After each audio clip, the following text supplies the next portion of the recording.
안녕하세요 여러분들, 최우선 목사입니다. 지금 우리 성경 통독 시작해서 열심히들 잘 하고 계시죠?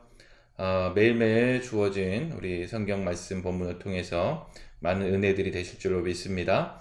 우리 현재는 지금 창세기의 말씀을 이제 보고 계시는데, 그래서 제가 오늘은 창세기에 대한 아주 간략한 설명을 좀 드리도록 하겠습니다. 창세기 기초적인 내용을 통해서 여러분들이 성경 통독하는 데 있어서 좀 더 이해가 깊어지고 또 이해가 쉽게 될 줄로 믿겠습니다. 자, 우리 창세기는 여러분들 성경의 뿌리라고 보아도 무난할 것 같습니다. 뿌리요, 뿌리. 시작이죠. 창세기는 하나님을 제외한 모든 것들의 시작에 대해서 기록하고 있기 때문인데요. 예를 들면 자연의 탄생, 인간의 탄생, 자, 죄의 시작, 자, 죽음의 시작, 이라는 인류의 이제 그런 발전 과정에 대해서도 다루고 있는 것이 창세기의 말씀입니다. 자, 먼저 이 창세기 시대의 초점은요, 인간에게 맞춰져 있어요. 굉장히 인간 중심적으로 이 창세기 말씀의 흐름이 이어지고 있습니다. 창조 이후에 일어난 일련의 사건들, 즉 하나님과의 친밀한 교제가 중단된 사건, 홍수 심판 사건과 바벨탑의 여러 민족들이 시작된 사건은 바로 인간 중심의 사건으로 나가고요. 그 다음에는 이제 족장들 위주로 나가는 것이죠.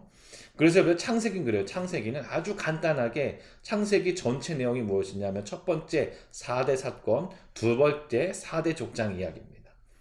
여러분들 4대 사건은 어떤 것이 있을까요? 바로 첫 번째는 창조가 있었고요. 두 번째는 바로 타락이 있었고, 세 번째 사건은 노아 홍수 심판이고요. 네 번째는 바로 바벨탑 사건입니다. 이 4대 사건으로 창세기가 시작되어서 흐름을 이어가죠. 이 다음에 바벨탑 사건 이후로는 어떤 내용이냐면 4대 족장에 대해서, 4대 족장 다 아시죠? 바로 첫 번째 아브라함, 믿음의 조상 아브라함, 두 번째 이삭, 그 다음에 야곱, 우리 마지막에 가장 많은 분량을 차지하는 게 바로 요셉입니다. 이 4대 사건, 4대 족장이 바로 창세기를 이루는 주요 핵심 요소들이라는 것이죠. 그럼 우리가 조금 더 깊게 들어가서 이 4대 사건, 4대 족장에 대해서 함께 좀 살펴보도록 하겠습니다. 자, 여러분들 4대 사건 중에서 창조입니다. 창조는 하나님께서 세상의 피조물과 인간을 완전하게 창조하신 사건을 기록하고 있어요. 창세기 1장과 2장에 기록되어지고 있는데, 창세기에서 말씀해 주시는 창조의 순서를 좀 함께 살펴보도록 하겠습니다. 자, 보시면 창세기 1장에 나와 있는 그 창조의 순서를 좀 정리를 해봤습니다. 첫째 날은 뭘 만들어? 첫째 날은 빛을 만드셨습니다. 둘째 날은 궁창을 만드셨고요. 셋째 날에는 땅과 바다 그리고 식물을 만드셨습니다. 자, 그리고 넷째 날에는 해달별을 만드셨고요. 다섯째 날에는 새 물고기를 만드셨고요. 여섯째 날에는 동물과 사람을 만드셨습니다. 근데 여기 우리 창조의 질서가 여기 들어가 있습니다. 창조의 질서. 하나님께서는 굉장히 질서적이시고 계획적이시다는 것을 볼 수가 있는데, 첫째 날 빛을 만들었어요. 이 빛은 뭐의 근원이 되죠? 해달 별들입니다. 빛을 발하는 것이죠. 해달 별들의 바로 근간이 되는 것을 만드셨고요. 자, 둘째 날은 바로 궁창을 만드셨는데, 이 궁창은 하늘과 하늘 아래에 있는 물을 만드셨다는 거죠. 자, 그러면 이 하늘과 이 물에 뭐가 살죠? 새와 물고기가 삽니다. 자, 셋째 날에는 땅과 바다, 식물을 만드셨는데, 이 땅과 바다와 식물에서 살고 활동하는 게 뭐죠? 바로 동물과 사람이라는 것입니다. 바로 이거 보세요. 이쪽에 왼편에는 이 오른편의 존재가 생겨날 수 있고 생활할 수 있고 유지할 수 있는 것들을 요 왼편에서 첫째 날, 둘째 날, 셋째 날에 만드신 것입니다. 그리고 일곱째 날은 안식하셨는데, 이 안식은요, 이 모든 피조물들에게 주신 축복의 날입니다. 우리 사람뿐만 아니라 우리 피조물, 세상의 모든 자연의 피조물도 갖게 되는 바로 그런 축복의 날이 안식날인 것이죠. 이렇게 우리 창세기 1장과 2장의 창조에 대해서 우리에게 말씀을 주셨습니다. 자, 그 다음 우리 두 번째 사건은 무엇일까? 두 번째 사건은 타락입니다. 타락. 죄를 진 거죠. 바로 하나님 말씀에 불순종하는 죄악을 저질렀습니다. 우리 창세기 3장에 나오고요. 여러분들, 하나님께서 왜 선악과를 동상 중앙에 두셨을까? 그리고 아담과 하와는 왜 불순종했을까요? 라는 것이죠. 여러분 에덴 동산에 있는 모든 피조물들을 아담과 하와에게 허락하셨습니다. 하지만 단 한 가지 동산 중앙에 있는 선악과만은 금지 명령을 내리셨어요. 여러분들 이것은 창조주 하나님 그리고 에덴 동산 온 세계가 인류의 주인이 하나님이라는 것을 드러내는 상징과 같습니다.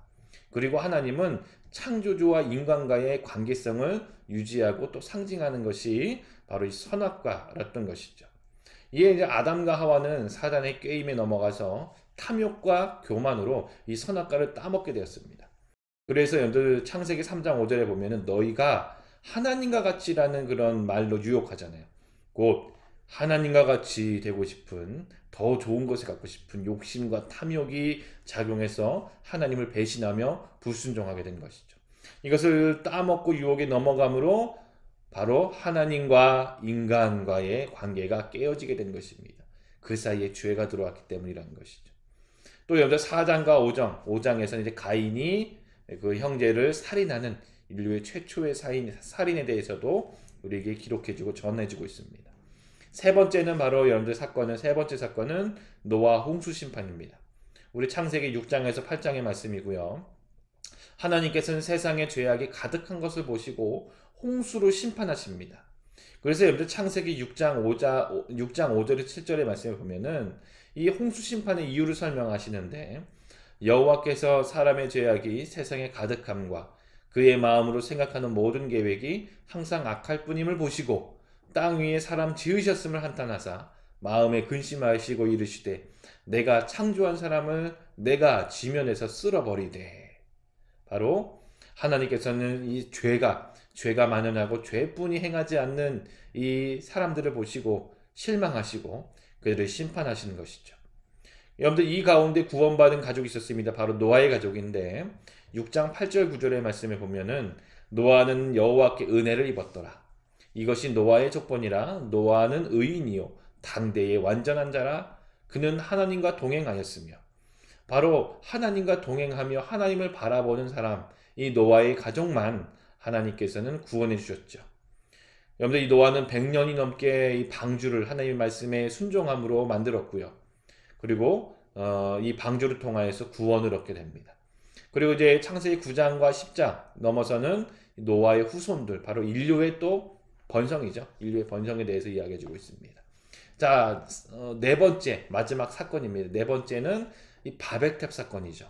하나님께서 교만한 인류를 흩으셨습니다. 창세기 11장의 말씀인데 바로 이제 바벨탑 사건의 중심은 그래요. 바벨탑은요 순수한 문명 또 순수한 문화 창조로 볼 수가 없습니다. 왜냐하면 바벨탑은 하나님을 향한 도전으로 해석할 수가 있는데 우리 창세기 11장 4절에 보면은 하늘에 닿게 하여 우리 이름을 내고 라고 이제 이야기하고 있어요. 그러니까 바벨탑의 목적이에요. 하늘을 닿게 하여 우리 이름을 내고. 자, 이건 하나님, 창조주 하나님에 대한 도전이며 바로 창조주 하나님을 넘어서려고 하는 인간의 교만이 그 안에 담겨져 있는 상징물이라고 보시면 돼요. 이 바벨탑은 또 그러니까 바로 하나님을 향한 도전이며 교만의 상징물로서 커가고 있었던 것이죠.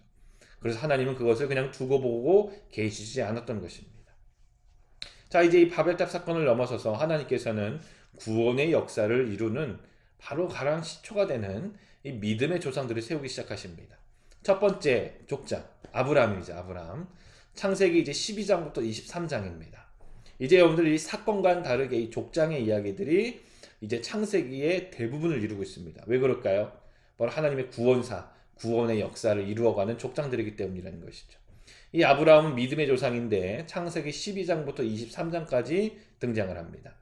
여러분 이 아브라함의 고향은요 말씀 속에서 보면 갈대아 우루 메소포타미아 지역입니다. 그런데 여러분 창세기 12장에 나오는 이 아브라함에 대한 이야기는 이미 그 고향을 떠나서 가나안 땅 들어가기 전 한 중간 지점인 하란이라는 곳에서 거주하고 있을 때의 이야기예요. 바로 이 이전은 그렇다면 아브라함의 아버지인 데라가 가족들을 이끌고 갈대아 우르에서 떠나왔었던 것이죠. 바로 하나님께서는 이 창세기 12장 그 하란에서 아브라함을 다시 한번 부르시고 소명을 주시고 축복에 대한 약속을 하시면서 이제 그의 순종으로 이제 나오게 하십니다. 자, 그 다음에 두 번째 족장은 누구죠? 이삭입니다. 이삭. 자, 믿음의 사람 이삭이라고 볼 수가 있어요. 굉장히 여러분 창세기 21장부터 뭐 중간중간에 잠깐씩 나와요. 그래서 24장 또 27장까지 어찌 보면 족장들 중에서는 가장 적은 분량입니다.